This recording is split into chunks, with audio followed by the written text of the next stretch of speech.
Nous partons maintenant pour Yamoussoukro pour voir le grand oral du ministre Moussa Sanogo devant les sénateurs. Le ministre chargé du budget du portefeuille de l'État leur a expliqué le document de programmation budgétaire et économique pluriannuel 2021-2023. Cet instrument décrit la trajectoire de l'économie nationale sur les 3 années à venir. Le but est de recueillir les observations des sénateurs afin d'élaborer un budget qui tienne compte des besoins des populations, nous explique Kader Sogodogo. Moussa Sanogo, ministre auprès du Premier ministre en charge du budget et du portefeuille de l'État, est au cœur du Sénat à Yamoussoukro. Au centre des échanges, la présentation du document de programmation budgétaire et économique pluriannuel 2021-2023. Il est le résultat des importantes réformes du gouvernement dans le cadre de l'amélioration de la gestion des finances publiques avec le démarrage du budget programme en 2020. Ce document prend en compte les projections en tenant compte du produit intérieur brut national, 6,4% en 2021, 6,7% en 2022 et 6,5% en 2023. Ici, il faut tenir compte de la COVID-19.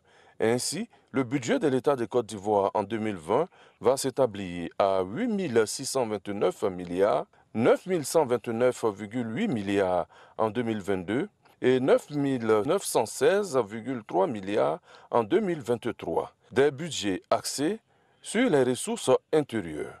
Les principales actions concerneront la poursuite de la mise en œuvre de la stratégie de gestion de la dette publique, l'actualisation de la stratégie de maîtrise de la masse salariale et la poursuite des efforts de réduction des délais de passation des marchés publics, ainsi que la poursuite de l'analyse et de la communication sur les risques budgétaires. Elle portera également sur la dématérialisation progressive des procédures de passation des marchés publics, la poursuite de la catégorisation des entreprises et la mise à jour de la banque de données des prix de référence.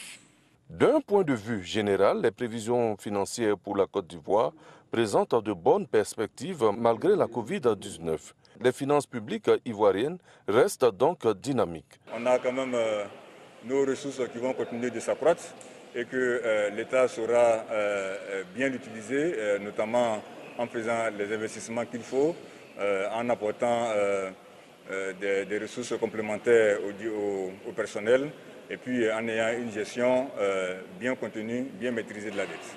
Cette présentation a permis aux sénateurs d'avoir des échanges riches avec Moussa Sanogo, des échanges qui ont du reste duré 3 heures de temps.